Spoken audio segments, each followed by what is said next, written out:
ವೇದಿಕೆಯಲ್ಲಿ ಆಸೀನರಾಗಿರುವ ಎಲ್ಲ ಅತಿಥಿ ಅಭ್ಯಾಗತರೇ, ವಿದ್ಯಾರ್ಥಿಗಳೇ, ಎಲ್ಲರಿಗೂ ಶುಭ ಮುಂಜಾನೆ. ಇದೀಗ ನಾವು ನಮ್ಮ ಶ್ರೀ ಧರ್ಮಸ್ಥಳ ಮಂಜುನಾಥೇಶ್ವರ ಶಿಕ್ಷಣ ಸಂಸ್ಥೆಗಳ ಒಂದು ಅತ್ಯಂತ ಹಿರಿತನದ ಪ್ರಧಾನ ಶ್ರೀ ಸಿದ್ಧವನ ಗುರುಕುಲ ವಿದ್ಯಾರ್ಥಿ ನಿಲಯದಲ್ಲಿ ವಿದ್ಯಾರ್ಥಿ ಸರಕಾರದ ಪ್ರತಿಜ್ಞಾವಿಧಿ ಸ್ವೀಕಾರ ಸಮಾರಂಭದಲ್ಲಿ ನಾವೆಲ್ಲ ಇಲ್ಲಿ ಪಾಲ್ಗೊಳ್ತಾ ಇದ್ದೇವೆ. ಈ ನಾಡಿನ ಅತ್ಯಂತ ಪವಿತ್ರ ಧಾರ್ಮಿಕ ಕ್ಷೇತ್ರ ಶ್ರೀ ಧರ್ಮಸ್ಥಳದ ಆಶ್ರಯದಲ್ಲಿ ಜ್ಞಾನಾರ್ಜನೆಯ ಕೇಂದ್ರವಾಗಿ ಶ್ರೀ ಸಿದ್ಧವನ ಗುರುಕುಲವನ್ನು 1940ನೇ ಇಸವಿಯಲ್ಲಿ ಅಂದಿನ ಧರ್ಮಾಧಿಕಾರಿಗಳಾಗಿದ್ದ ಕೀರ್ತಿಶೇಷ ಮಂಜಯ್ಯ ಹೆಗ್ಗಡೆಯವರು ಸಂಸ್ಥಾಪಿಸಿದರು. ಭಾರತೀಯ ದರ್ಶನಗಳ ಅಧ್ಯಯನದ ಜೊತೆಗೆ ಬೇಸಿಕ್ ಎಜುಕೇಷನ್ ಅಥವಾ ಜೀವನ ಶಿಕ್ಷಣದ ಅವಕಾಶವನ್ನು ಅಂದಿನ ಕಾಲದಲ್ಲಿಯೇ ಇಲ್ಲಿ ನೀಡಲಾಗುತ್ತಿತ್ತು. 1966ರಲ್ಲಿ ಕೀರ್ತಿಶೇಷ ರತ್ನವರ್ಮ ಹೆಗ್ಗಡೆಯವರು ಶ್ರೀ ಧರ್ಮಸ್ಥಳ ಮಂಜುನಾಥೇಶ್ವರ ಶಿಕ್ಷಣ ಸಂಸ್ಥೆಗಳ ಮೊಟ್ಟ ಮೊದಲ ಕಾಲೇಜು SDM ಕಾಲೇಜನ್ನು ಆರಂಭಿಸಿದಾಗ ಅದು ಮೊದಲು ಕಾರ್ಯಾರಂಭ ಮಾಡಿದ್ದು ಈ ಪವಿತ್ರವಾದ ಸಿದ್ಧವನದಲ್ಲಿ. ಅದು ಇಂದು ಒಂದು ದೊಡ್ಡ ಹೆಮ್ಮರವಾಗಿ ಶಿಕ್ಷಣ ಕ್ಷೇತ್ರದಲ್ಲಿ ಬೆಳೆದು ನಿಂತಿರುವಂಥದ್ದು ಗಮನಾರ್ಹ. ವಿದ್ಯಾರ್ಥಿಗಳಲ್ಲಿ ಶಿಸ್ತು, ಬದ್ಧತೆ, ಚಾರಿತ್ರ್ಯ, ಸೃಜನಶೀಲತೆಯ ಜೊತೆಗೆ ಅವರಿಗೆ ಲೌಕಿಕ ಶಿಕ್ಷಣವನ್ನು ಪಡೆಯುವ ಅವಕಾಶ ಸಿದ್ಧವನ ಗುರುಕುಲದಲ್ಲಿ ಇದೆ. ನಮ್ಮೆಲ್ಲರ ಪ್ರಾತಸ್ಮರಣೀಯರು, ಪರಮ ಪೂಜ್ಯರು ಆದಂಥ ಕಾವಂದರು ವಿದ್ಯಾರ್ಥಿಗಳಿಗೆ ಎಲ್ಲ ರೀತಿಯ ಆಧುನಿಕ ಸೌಲಭ್ಯಗಳನ್ನು ಇಂದು ಒದಗಿಸಿ ಸಿದ್ಧವನದಲ್ಲಿ ಉತ್ಕೃಷ್ಟವಾದ ಜೀವನ ಶಿಕ್ಷಣವನ್ನು ಪಡೆಯಲು ಅವಕಾಶ ನೀಡುತ್ತಿದ್ದಾರೆ. ಇಲ್ಲಿ ಭಾರತೀಯ ಸಂಸ್ಕೃತಿ, ಜೀವನ ಶಿಕ್ಷಣ, ಲೌಕಿಕ ಶಿಕ್ಷಣವನ್ನು ಪಡೆದ ಸಾವಿರಾರು ವಿದ್ಯಾರ್ಥಿಗಳು ದೇಶ ವಿದೇಶಗಳಲ್ಲಿ ಉನ್ನತ ಹುದ್ದೆಗಳಲ್ಲಿ ಪ್ರಬುದ್ಧರಾಗಿ ಕಾರ್ಯನಿರ್ವಹಿಸ್ತಾ ಇರುವಂಥದ್ದು ಹೆಮ್ಮೆಯ ವಿಚಾರ. ವಿದ್ಯಾರ್ಥಿಗಳ ಸರ್ವತೋಮುಖ ಬೆಳವಣಿಗೆಗಾಗಿ ಇಲ್ಲಿ ಹೈನುಗಾರಿಕೆ, ತೋಟಗಾರಿಕೆ, ಸಾಂಸ್ಕೃತಿಕ ಚಟುವಟಿಕೆಗಳು, ಭಗವದ್ಗೀತೆ ಪ್ರವಚನ, ಜೈನ ಧಾರ್ಮಿಕ ಪ್ರವಚನ, ಎಲ್ಲ ಧರ್ಮಗಳ ಹಬ್ಬಗಳ ಆಚರಣೆ, ವಿಶೇಷ ಉಪನ್ಯಾಸಗಳು, ವಿವಿಧ ಸ್ಪರ್ಧೆಗಳು ಅನುಚಾನವಾಗಿ ನಡೆಯುತ್ತಾ ಬಂದಿವೆ. ಪ್ರಸ್ತುತ ಸಿದ್ಧವನ ಗುರುಕುಲದಲ್ಲಿ ಕ್ರೀಡಾ ವಿದ್ಯಾರ್ಥಿಗಳು ಸೇರಿ ಒಟ್ಟು 307 ವಿದ್ಯಾರ್ಥಿಗಳು ಉಚಿತ ಶಿಕ್ಷಣವನ್ನು ಪಡೆಯುತ್ತಿದ್ದಾರೆ. ಶ್ರೀ ಸಿದ್ಧವನ ಗುರುಕುಲದ ಪ್ರಮುಖವಾದ ಆಕರ್ಷಣೆ ಇಲ್ಲಿನ ವಿದ್ಯಾರ್ಥಿ ಸರಕಾರ. ಹಿಂದಿನಿಂದಲೂ ಇಲ್ಲಿನ ದಿನನಿತ್ಯದ ಚಟುವಟಿಕೆಗಳಿಗೆ ಪಾಲಕ ವೃಂದ ವಿದ್ಯಾರ್ಥಿಗಳಿಗೆ ಮಾರ್ಗದರ್ಶನ ನೀಡುತ್ತಿದ್ದಾರೆ.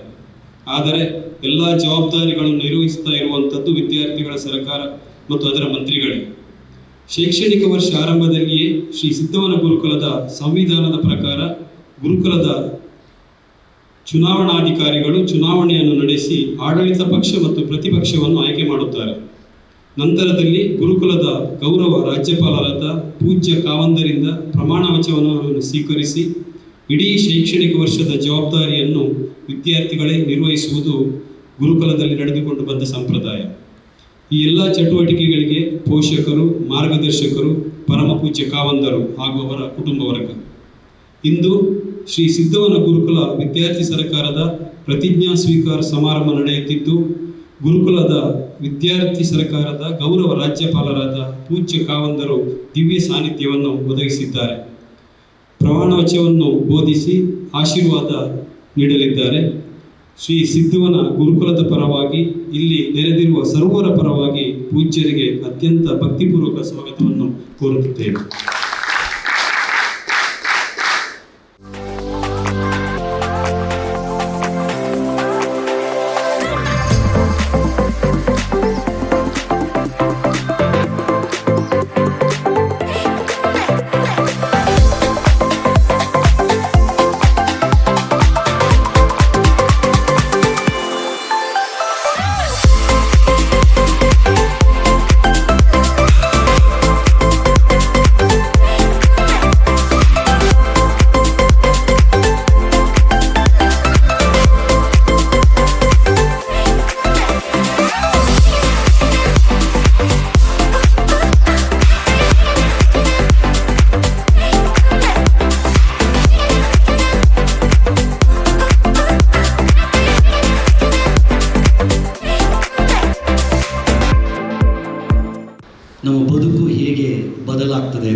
ಆಯುಷ್ಯ ಎಷ್ಟು ಅಂತ.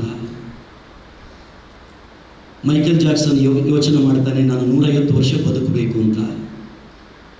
ಅವನಿಗೆ ಆ ಬದುಕಿಗೋಸ್ಕರ ಅವನು 50 ಜನ ಡಾಕ್ಟರನ್ನು ಇಟ್ಕೊಳ್ತಾನೆ, 50 ಜನ ಅಂಗಾಂಗ ದಾನ ಮಾಡೋರನ್ನು ಇಟ್ಕೊಳ್ತಾನೆ, ಆಕ್ಸಿಜನ್ ಇಟ್ಕೊಳ್ತಾನೆ, ಬೇರೆ ಬೇರೆ ವ್ಯವಸ್ಥೆಯಲ್ಲಿ ಎಲ್ಲ ನನಗೆ ಆಯುಷ್ಯ ಬೇಕು ಅಂತ ವ್ಯವಸ್ಥೆ ಮಾಡಿ ಇಟ್ಕೊಳ್ತಾನೆ. ಅದು ಯಾವುದೂ ನಡೆಯುವುದಿಲ್ಲ. ಭಗವಂತನ ಲೀಲೆ 50 ವರ್ಷಕ್ಕೆ ಅವನ ಪ್ರಾಣಪಕ್ಷಿ ಹಾರಿ ಹೋಗ್ತದೆ. ಬದುಕು ನಾವು ಯಾವತ್ತು ಹೇಗೆ ಬರ್ತೇವೆ, ಎಷ್ಟು ದಿವಸ ಇರ್ತೇವೆ ಅಂತ ಹೇಳೋದು ಮುಖ್ಯ ಅಲ್ಲ, ನಾವು ಹೇಗೆ ಇರ್ತೇವೆ ಅಂತ ಹೇಳುವಂಥದ್ದು ಮುಖ್ಯ. ಪ್ರೀತಿಯ ವಿದ್ಯಾರ್ಥಿಗಳೇ, ಇವತ್ತಿನ ಈ ಸರ್ಕಾರದಲ್ಲಿ ನೀವೆಲ್ಲ ಏನೋ ಯೋಚನೆ ಮಾಡಬೇಕು ಅಂತ ಯೋಚನೆ ಮಾಡಿದ್ದೀರಿ. ನಾವು ನಮಗೋಸ್ಕರ ಬದುಕಿದರೆ ಯಾರೂ ನಮ್ಮನ್ನು ನೆನಪಿಡೋದಿಲ್ಲ. ನಾವು ಇತರರಿಗೋಸ್ಕರ ಬದುಕಿದರೆ ಎಲ್ಲರ ಮನೆಯ ಅಂಗಳದಲ್ಲಿ, ಎಲ್ಲರ ಮನದಲ್ಲಿ ನಾವು ಇರ್ತೇವೆ. ಪರಮ ಪೂಜ್ಯ ಕಾವಂದರು ಆ ರೀತಿ ಕೆಲಸ ಮಾಡೋದ್ರಿಂದ ನಮ್ಮೆಲ್ಲರ ಮನೆಗಳಲ್ಲಿ, ನಮ್ಮೆಲ್ಲರ ಮನಗಳಲ್ಲಿ ಅವರು ತುಂಬಿರ್ತಾರೆ. ಪ್ರೀತಿಯ ಬಂಧುಗಳೇ, ಇವತ್ತಿನ ಈ ಪ್ರತಿಜ್ಞಾವಿಧಿ ಸ್ವೀಕಾರ ಸಮಾರಂಭದ ರಾಜ್ಯಪಾಲರವರು, ನಾನು ಈ ಗುರುಕುಲದಲ್ಲಿ 1990ರಿಂದ 95ರವರೆಗೆ 5 ವರ್ಷ ನನ್ನನ್ನು ಬೆಳಗಿಸಿದ ಒಂದು ಮಣ್ಣಿನ ಅಲ್ಲಿ ನಾನು ಇವತ್ತು ಇದ್ದೇನೆ. ಆ ದಿವಸಗಳಲ್ಲೂ ಕೂಡ ಪ್ರಾರ್ಥನಾ ಮಂತ್ರಿಯಾಗಿ, ಇನ್ನೊಂದು ಕಾವಂದರ ಒಂದು ಛಾಯೆಯಲ್ಲಿ ಅವರ ಹತ್ತಿರ ಇರಬೇಕು ಅಂತ ನಾನು ಸ್ಪೀಕರ್ ಹುದ್ದೆಯಲ್ಲಿ ಈ ಥರ ಇದ್ದುಕೊಂಡು ನಾನು ಬದುಕಿಲ್ಲಿಂದ ಹೊರಟವನು. ಪ್ರೀತಿ ಅಂತ ಹೇಳುವಂಥದ್ದು ಆವತ್ತಿಂದ ನನ್ನನ್ನು ಇವತ್ತು ಕಾವಂದರ ಹತ್ತಿರ ಕರ್ಕೊಂಡು ಬಂದಿದೆ. ನಾವು ಯಾವತ್ತು ಗೌರವ ಮತ್ತು ಪ್ರೀತಿ ಎರಡನ್ನೂ ಇಟ್ಟುಕೊಂಡು ಬಂದರೆ, ರೆಸ್ಪೆಕ್ಟ್, ನಮ್ಗೆ ಯಾರು ಹಿರಿಯರಿದ್ದಾರೆ, ನಮ್ಮನ್ನು ಯಾರು ಬೆಳೆಸಿದ್ದಾರೆ, ಅವರ ಬಗ್ಗೆ ಇರುವಂಥ ಗೌರವ ಮತ್ತು ಪ್ರೀತಿ, ಅದು ಯಾವತ್ತೂ ನಮ್ಮನ್ನು ಬೆಳೆಸ್ತದೆ. ಒಂದು ಹೂ ಕೂಡ ಯೋಚನೆ ಮಾಡ್ತದೆ ತನ್ನ ಆಯುಷ್ಯ 1 ದಿವಸ ಅಂತ, ಆದರೂ ತನ್ನನ್ನು ಈ ಜಗತ್ತಿಗೆ ಕೊಟ್ಟಿರ್ತಕ್ಕಂಥ ಭಗವಂತನಿಗೆ ತನ್ನನ್ನು ತಾನು ಸಮರ್ಪಣೆ ಮಾಡಿಕೊಂಡು ತನ್ನ ಜೀವನದ ಸಾರ್ಥಕತೆಯನ್ನು ಮಾಡಿಕೊಳ್ತದೆ. ಪ್ರೀತಿಯ ಬಂಧುಗಳೇ, ನನ್ನ ಜೀವನದ ಸಾರ್ಥಕತೆ ಅಂತ ಹೇಳುವಂಥದ್ದು ಸಿದ್ಧವನ ಗುರುಕುಲದ ಇಲ್ಲಿ ಪುನಃ ನನ್ನನ್ನು ಕರೆಯುವಂಥ ಅವಕಾಶ, ಕಾವಂದರೊಟ್ಟಿಗೆ ನನ್ನನ್ನು ಒಂದು ಅಭ್ಯಾಗತನನ್ನಾಗಿ ಮಾಡುವಂಥ ಅವಕಾಶ ಭಗವಂತ ಕೊಟ್ಟಿದ್ದಾನೆ ಅಂತ ಹೇಳಿದ್ರೆ, ನಾನು ನಿನ್ನೆ ನನ್ನೊಟ್ಟಿಗೆ ಇರ್ತಕ್ಕಂಥ 3 ಜನ ಬೆಳಿಗ್ಗೆ ಆಗುವಾಗ ಅಂಬರೀಷ್ ಅಂತ ಒಬ್ಬರು ಬಂದಿದ್ದರು ನಮ್ಮ ಸಂಸ್ಥೆಗೆ. ಸಿದ್ಧವನ ಗುರುಕುಲದಲ್ಲಿ 1987ರಿಂದ 92ರಲ್ಲಿ ಇಲ್ಲಿ ಕಲಿತು ಹೋಗಿರ್ತಕ್ಕಂಥವ್ರು. ಅವರೊಂದು ಮಾತು ಹೇಳಿದರು, ನಾನು ಇಲ್ಲಿಂದ ಹೊರಟವನೇ ಚಿಕ್ಕಮಗಳೂರಲ್ಲಿ ABC ರಿಲೇಟೆಡ್ ಆಗಿರ್ತಕ್ಕಂಥ ಕಾಫಿ ಡೇ ನಾನು ಹೋದಾಗ ನಾನೆಲ್ಲಿ ಯಾವ ರೀತಿ ನನ್ನನ್ನು ನಾನು ತೊಡಗಿಸಿಕೊಂಡಿದ್ದೆ, ಆ ಬದುಕು ನನ್ನನ್ನು ಅಲ್ಲಿ ನಿರ್ಮಾಣ ಮಾಡ್ತಾ ಹೋಯಿತು. ಎಲ್ಲರೂ ಹೇಳ್ತಾ ಇದ್ರು ನಾನು ಅಲ್ಲಿರ್ತಕ್ಕಂಥ ಬಾಸಿಗೆ ತುಂಬ ಹತ್ತಿರ ಆಗ್ತಾ ಇದ್ದೇನೆ ಅಂತ ಹೇಳುವಾಗ ಬಾಕಿಯವರೆಲ್ಲ ಕಿರುಕುಳ ಇದ್ರೂ ಕೂಡ ನಾನು ತಡ್ಕೊಳ್ಳೋ ಶಕ್ತಿ ನನಗೆ ಸಿದ್ಧವನ ಗುರುಕುಲ ಕೊಟ್ಟಿದೆ. ನಾನು ದೊಡ್ಡ ಪೊಸಿಷನ್ಗೆ ಹೋಗ್ತಾ ಇರ್ತಕ್ಕ ಸಂದರ್ಭ ಎಲ್ಲರೂ ಹೇಳಿದರು, ನಿನ್ನ ಬಾಸಲ್ಲಿ ಕೇಳು, ಏನಾದರೂ ನಿನಗೆ ಬೇಕಾದ ಕೊಡಲಿಕ್ಕೆ ಅವರು ತುಂಬ ಪ್ರೀತಿಯಿಂದ ಇದ್ದಾರೆ. ಆವಾಗ ಒಂದು ಮಾತು ಅಂಬರೀಶ್ರು ಹೇಳಿದರು, ನಿನ್ನೆ ನನಗೆ ಬೇಕಾದನ್ನು ನಾನು ಕೇಳಿ ಪಡ್ಕೊಳ್ಳೋದಲ್ಲ, ನನ್ನ ಕೆಲಸವನ್ನು ನಾನು ನಿಯತ್ತಾಗಿ ಮಾಡ್ತಾ ಹೋಗ್ತಾ ಇರ್ತಕ್ಕಂಥದ್ದು ಆಟೋಮೆಟಿಕ್ ಅದು ಎಲ್ಲದೂ ಬರ್ತದೆ ಅಂತ. ಯಾರು ಹಣದ ಹಿಂದೆ ಹೋಗಿದ್ದಾರೆ ಅವರು ಯಾವತ್ತೂ ಉದ್ಧಾರ ಆಗಲಿಲ್ಲ. ಯಾರು ಉದ್ಧಾರ ಮಾಡಿಕೊಂಡು ತನ್ನ ಜೀವನವನ್ನು ಹೋಗ್ತಾ ಇದ್ದಾರೆ ಅವರ ಹಿಂದುಗಡೆ ಹಣ ಅದರಷ್ಟಕ್ಕೆ ಬಂದಿದೆ. ನಿನ್ನೆ ಅವರು ಹೇಳಿದಂಥ ಮಾತು ನೋಡೋದು ತುಂಬ ಖುಷಿಯಾಯಿತು. ಸಿದ್ಧವನ ಗುರುಕುಲ ನನ್ನಂಥ ಎಷ್ಟೋ ಒಂದು ಮನುಷ್ಯರನ್ನು ಈ ಪ್ರಪಂಚದಲ್ಲಿ ಒಳ್ಳೊಳ್ಳೆ ರೀತಿಯಲ್ಲಿ ನಿರ್ಮಿಸಿದೆ. ನಾವು A ಬ್ಲಾಕಲ್ಲಿದ್ದು, B ಬ್ಲಾಕಲ್ಲಿದ್ದು, C ಬ್ಲಾಕಲ್ಲಿದ್ದು. ಪ್ರೀತಿಯ ಮಕ್ಕಳೇ, ನಿಮಗೆಲ್ಲ ವ್ಯವಸ್ಥೆಗಳು ಕಾವಂದರು ಕೊಟ್ಟಿದ್ದಾರೆ. ನಾವು ಇರ್ತಕ್ಕಂಥ ಸಂದರ್ಭ ಸಿದ್ಧವನದ ಗೋಲ್ಡನ್ ಜುಬ್ಲಿ ಇತ್ತು, ನಮ್ಮ ಕಾಲೇಜಿನ ಸಿಲ್ವರ್ ಜುಬ್ಲಿ ಇತ್ತು. ಎರಡನ್ನೂ ನಾನು ಅನುಭವಿಸಿದವನು. ಆ ಸಂದರ್ಭದಲ್ಲಿ ನಮಗೆ ಮಲಗಲಿಕ್ಕೆ ಚಾಪೆ ಮಾತ್ರ ಇತ್ತು. ಈ ಥರದ ವ್ಯವಸ್ಥೆ, ದಿನಂಪ್ರತಿ ಗಂಜಿ ಊಟ ಇತ್ತು. ಪ್ರೀತಿಸಿದವರು ನಾವು ಅದನ್ನು. ಈಗಲೂ ಕೂಡ ನಮ್ಮ ಸಂಸ್ಥೆ, ಯಾಕಂದರೆ ನನಗೆ ಎಕ್ಸಲೆಂಟ್ ವಿದ್ಯಾಸಂಸ್ಥೆ ಅಂತ ಮೂಡೋದ್ರಲ್ಲಿ ಏನು ಉಂಟ, ಅದು ಸಿದ್ಧವನದ ಕೂಸು. ಸಿದ್ಧವನ ಏನೋ ಒಂದು ಮಾಡಿಕೊಟ್ಟಿದ್ದ, SDM ಸಂಸ್ಥೆ ಅಂತ ಏನು ಮಾಡಿಕೊಟ್ಟಿದ್ದ, ಅದೇ ರೀತಿಯ ಬೆಳವಣಿಗೆಯಲ್ಲಿ ಅಲ್ಲಿ ನಾವು ಹೋಗ್ತಾ ಇರುವಂಥದ್ರಿಂದ ಅದಕ್ಕೂ ಕೂಡ ಹೆಸರು ಬಂದಿದೆ. ಎಕ್ಸಲೆಂಟಿಗೆ ಹೆಸರು ಬರಲಿಕ್ಕೆ ಕಾರಣ ಅದು ಸಿದ್ಧವನ ಮತ್ತು SDM ಕಾಲೇಜು. ಬೆಳಿಗ್ಗೆ ನಾನು ಅಂಬರೀಷ್ ಒಟ್ಟಿಗೆ ಮಾತಾಡ್ತಾ ಇರ್ತಕ್ಕಂಥ ಸಂದರ್ಭ, ಮಧ್ಯಾಹ್ನ ಆಗುವಾಗ ನಾನು ಒಂದು ಬ್ಯಾಂಕಿಗೆ ಹೋದೆ. ಅಲ್ಲಿ ಮಾತುಕತೆ ಬಂತು ಧಾರವಾಡ ಸಂಸ್ಥೆಯ ಬಗ್ಗೆ, ಅಲ್ಲಿರ್ತಕ್ಕಂಥ ಶಿಸ್ತು, ಅಲ್ಲಿರ್ತಕ್ಕಂಥ ವ್ಯವಸ್ಥೆ. MBBSಗೆ ಯಾರಾದರೂ ಒಬ್ಬರು ಜಾಯ್ನ್ ಆಗಬೇಕು ಅಂತಾದರೆ ಈಗ ಯೋಚನೆ ಮಾಡ್ತಿರ್ತಕ್ಕಂಥದ್ದು SDM ಶಿಕ್ಷಣ ಸಂಸ್ಥೆಯನ್ನು. ಯಾಕಂತ ಹೇಳಿದ್ರೆ ಎಲ್ಲ ಕಡೆ ಇರ್ತಕ್ಕಂಥ ವ್ಯವಸ್ಥೆಗಳಲ್ಲಿ ಯಾವ ರೀತಿ ಮಕ್ಕಳು ಹಾಳಾಗ್ತಾರೆ, ಹಾಳಾಗದೇ ಇರ್ತಕ್ಕಂಥ ಒಂದು ಜೀವನ, ಡಿಸಿಪ್ಲಿನ್ಡ್ ಲೈಫ್ ಬೇಕು ಅಂತಾದರೆ ಅದು SDM ಸಂಸ್ಥೆಗೆ ಹೋಗಬೇಕು ಅಂತ ಮಧ್ಯಾಹ್ನ ಧಾರವಾಡ ಸಂಸ್ಥೆ ಬಗ್ಗೆ ಅಭಿಮಾನದ ಮಾತುಗಳು ಬಂತು. ಸಾಯಂಕಾಲ ಯೋಚನೆ ಮಾಡಿದೆ, ನಾನು ಅಡ್ಯಾರು ಒಂದು ಪ್ರೋಗ್ರಾಮಿಗೆ ಹೋದೆ, ಅಲ್ಲಿ ನನಗೆ ಪುನಃ ಒಂದು ಸ್ಟೂಡೆಂಟ್ ಸಿಕ್ಕಿದ್ದು, SDM ಸಂಸ್ಥೆ BNYS ಅಲ್ಲಿ ಕಲಿತು ಹೋಗಿರ್ತಕ್ಕ ನಮ್ಮ ಸಂಸ್ಥೆಯ ವಿದ್ಯಾರ್ಥಿನಿ. ಅವಳು ಒಂದು ಮಾತು ಹೇಳಿದ್ಲು, ನಾನು ಇಲ್ಲಿ ನ್ಯಾಚುರೋಪತಿ ರಿಲೇಟೆಡ್ ಆಗಿರ್ತಕ್ಕಂಥದ್ದು BNYS ಅಲ್ಲಿ ಕಲಿತು ನಾನೀಗ ಪರ್ಕಳದಲ್ಲಿ ನನ್ನ ಕಂಟಿನ್ಯೂಷನ್ ಈ ಯೋಗದ ರಿಲೇಟೆಡ್ ಆಗಿರ್ತಕ್ಕಂಥ ಮಾಡ್ತಾ ಹೋಗ್ತಾ ಇದ್ದೇನೆ. ನನಗೆ ನಾನು SDM ಅಂತ ಹೇಳಿದ ಕೂಡಲೇ ಎಲ್ಲ ಕಡೆ ನನಗೆ ಮರ್ಯಾದೆ ಸಿಗ್ತದೆ ಅಂತ. ಪ್ರೀತಿಯ ಮಕ್ಕಳೇ, ಉಳಿಸಿಕೊಳ್ಳುವ ಜವಾಬ್ದಾರಿ ನಿಮ್ಮನ್ನುಂಟು. ಕಾವಂತರು ನಮಗೆ ವ್ಯವಸ್ಥೆ ಮಾಡಿಕೊಟ್ಟಿದ್ದಾರೆ. ಧರ್ಮಸ್ಥಳ ಸಂಸ್ಥೆ ಈ ರೀತಿ ಎಲ್ಲ ರೀತಿಯಲ್ಲೂ ಮಧ್ಯಾಹ್ನ ನಾನು 2 ಗಂಟೆಗೆ ಒಂದು ಮಧ್ಯವರ್ಜನ ಶಿಬಿರ ಹೋಗಿದ್ದೆ ನಿನ್ನೆ ಮೂಡುಬಿದಿರೆಯಲ್ಲಿರ್ತಕ್ಕಂಥಂದರೆ SDM ಸಂಸ್ಥೆ ಯಾವ ರೀತಿ ಪರಿವರ್ತನೆ ಮಾಡ್ತದೆ ಅಂತ ಹೇಳುವಂಥದ್ದು. ಅಲ್ಲಿ 55 ಜನ ಇದ್ದರು. ಆ 55 ಜನರಲ್ಲಿ 50 ಜನ 35 ವರ್ಷಕ್ಕಿಂತ ಕೆಳಪಟ್ಟವರು ಇರ್ತಕ್ಕಂಥದ್ದು. 1757th ಮಧ್ಯವರ್ಜನ ಶಿಬಿರ ನಿನ್ನೆ ಅಲ್ಲಿ 4ನೇ ದಿವಸ ಅಲ್ಲಿತ್ತು. ಸಂಸ್ಕಾರ ಅಂತ ಹೇಳಿದ್ರೆ ಬರುವುದು ಸಿದ್ಧವನ ಗುರುಕುಲದಲ್ಲಿ. ನಿನ್ನೆ ಕೂಡ ನಾನು ಅಲ್ಲಿ ನೋಡಿದೆ, ಅಲ್ಲಿ ಕುಡಿತಕ್ಕೆ ಎಲ್ಲ ರೀತಿಯಿಂದ ಮಾರ್ಪಟ್ಟು ಹೋಗಿರ್ತಕ್ಕಂಥವ್ರು 4 ದಿವಸದಲ್ಲಿ ಗೆಸ್ಟಿಗೆ ಬಂದು ಕೂಡಲೇ ಕಾಲಿಗೆ ಬೀಳುವಂಥ ವ್ಯವಸ್ಥೆ ಅಲ್ಲಿ ಕಂಡೆ. ಅದು ಸಂಸ್ಕಾರ.